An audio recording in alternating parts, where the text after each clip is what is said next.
जय हिंद दोस्तों, बड़ी खबर। एक government of India ministry of personal PG and pensioners department of personal and training यानी उसकी तरफ से एक ऑफिस मेमोरेंडम निकला है। क्या आपका कम्यूटेशन रजिस्ट्रेशन जो कि 15 साल था वो 12 साल हो गया है।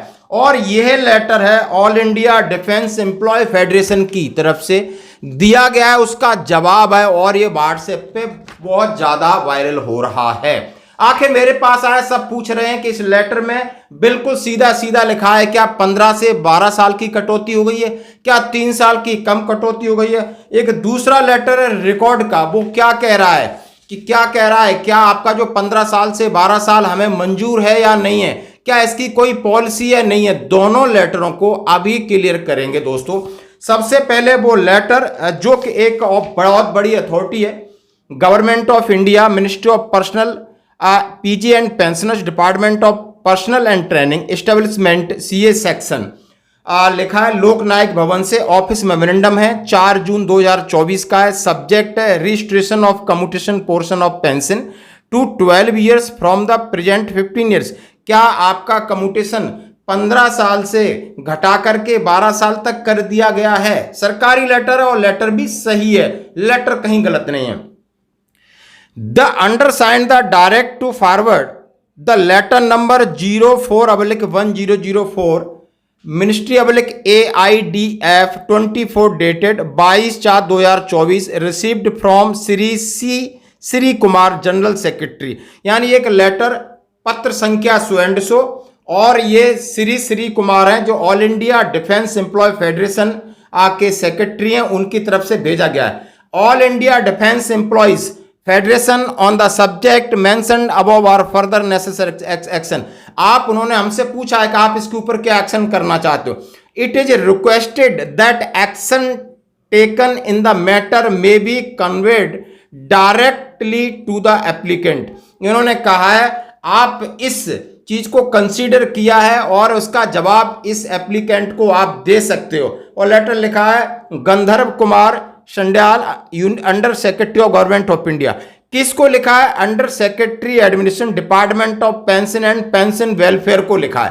पेंशन एंड पेंशन वेलफेयर को, जहां से उन्होंने कहा आप इस बात को क्लियर करिए और कॉपी टू करिए। Shri Kumar general secretary all India defence employees federation SM Joshi भवन सर्विस सो एड्रेस दिया है। यानी ये लेटर, ये वो मुहिम है जो पंजाब हरियाणा कोर्ट से उठती है और पूरे देश में इसकी मुहिम चल रही है। माननीय प्रधानमंत्री को चिट्ठी लिखी जा रही है और माननीय रक्षा मंत्री को अपने तरीके से चिट्ठी लिखी जा रही है। जनरल सतवीर साहब लिख रहे हैं। हर एक सेंट्रल गवर्नमेंट एम्प्लॉइज के अपने अपने डिपार्टमेंट, रेलवे डिपार्टमेंट लिख रहा है, ऑल इंडिया डिफेंस एम्प्लॉय ये लिख रहे हैं और ये बहुत बड़े अधिकारी हैं जो लिख रहे हैं, इसलिए इनके लेटरों का जवाब दिया जा रहा है। और वही जवाब आपके लिए डिपार्टमेंट ऑफ पेंशन और पेंशन वेलफेयर मंत्रालय को दिया है। क्या इसको आप संज्ञान में लीजिए और इसका जवाब दीजिए इंडिविजुअल को क्या है इस लेटर का ये मतलब है। इसका हम ये मतलब कतई नहीं समझे कि इसका आदेश हो गया है कि 15 से 12 साल हो गई है, क्योंकि अब हम डिफेंस चैनल में अपने रिकॉर्ड को जो चिट्ठी लिखते हैं, रिकॉर्ड हमसे क्या कहता है, ये लिखा है सीधा सीधा है रजिस्ट्रेशन ऑफ कम्यूटेशन पेंशन। जिला सैनिक कल्याण की तरफ से एक लेटर भेजा गया है, एक बंदे ने भेजा है और उन्होंने 24 मई 2024 के तहत भेजा है। आपको सूचित किया जाता है कि सेना के पेंशन विनियम भाग 1 2008 के पैरा 163 में स्पष्ट रूप से कहा गया है कि जिन पेंशन भोगियों ने पेंशन के स्वीकार हिस्से को कम्यूटेड में परिवर्तित किया है वे 15 वर्षों के बाद पेंशन के कम्यूटेड हिस्सों को बहाल करने के हकदार हैं।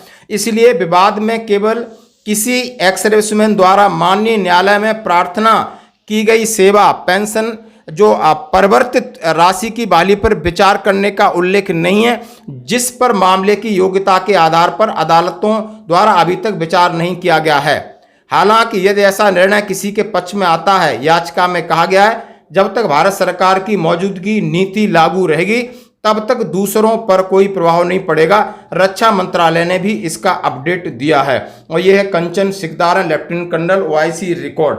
इसका मतलब यह है कि उन्होंने कहा है कि अभी तक जो आप पेंशन जाते हो और आपका कम्यूटेशन कटता है और उनके रेगुलेशन, उन्होंने कहा है भाग 1 2018 पैरा 163 में स्पष्ट है कि 15 साल तक इसकी रिकवरी किया जाए। अभी तक 12 साल की रिकवरी का हमें कोई आदेश नहीं, ना ही एमओडी की इस तरीके से कोई दिशा निर्देश हैं। यदि कहीं इसके संदर्भ में कोर्ट में केस चल रहा है या कहीं चल रहा है तो इसको हम अभी मान्य नहीं कर सकते हैं जब तक हमें इस प्रकार का आदेश न मिले। और ये बिल्कुल पीसीडीए स्पर्श को भी भेजा गया है, जिला सैनिक कल्याण को भी भेजा गया है, और पीसीडीए भी बार बार रिकॉर्ड को बोल रहा है कि हमारे पास लेटर आ रहे हैं। दोस्तों ये सच ये है कि ये मुहिम है, ये लड़ाई है, ये जंग है, और ये बात वो है जैसा कि बिल्कुल तथ्य कि हमारे से ज्यादा वसूला जा रहा है और इस पर अब रोक लगेगी। आप समझ सकते हो कि लेटर कॉरेस्पॉन्डेंस हो रहा है, ये आपकी मुहिम है, ये असर है। यानी माननीय पंजाब हरियाणा कोर्ट ने आदेश दे दिया, हम हाथ पे हाथ रख के नहीं बैठ सकते, हमें भी हिलना जुलना पड़ेगा। हम भी कॉरेस्पॉन्डेंस कर रहे हैं बराबर लगातार, चाहे आप समझ सकते हो, चाहे हमारे सेना के जितने संगठन हैं, आपने देखा हो जनरल सतवीर साहब हैं और दूसरे बड़े बड़े संगठन हैं जो कि अधिकृत संगठन है, उन्होंने इसकी पहल किया है। रेलवे इसकी पहल कर रहा है, दूसरे केंद्रीय कर्मचारी इसकी पहल कर रहे हैं, क्योंकि ये गुजरात सरकार ने ऐसा किया है और पंजाब कोर्ट ने अभी हरियाणा सरकार से इसका जवाब मांगा है। वो अगस्त 21 तक शायद जवाब वो पेश करेंगे। आगे क्या पहल होगी, ये मामला आगे कितना बढ़ेगा, क्या निर्णय आता है, लेकिन निर्णय आएगा केंद्रीय कर्मचारियों के पक्ष में, ये बात 100% सच है। क्योंकि इसमें मजदूर महासंघ ऐसे बड़े बड़े फेडरेशन जुड़े हैं और इतना बड़ा दबाव बना दिया है कि ये और बिल्कुल लॉजिकल है, तार्किक है, आपका हक है, आपके साथ ये षड्यंत्र है, बेईमानी है, छलावा है, आपका पैसा है, इस तरीके से वो नहीं काट सकते। गरीब मजदूर का पैसा इस तरीके से सरकार नहीं खा सकती और ये हक है, ये मिलेगा, ये मुहिम है, हम इसको सैल्यूट करते हैं। धन्यवाद।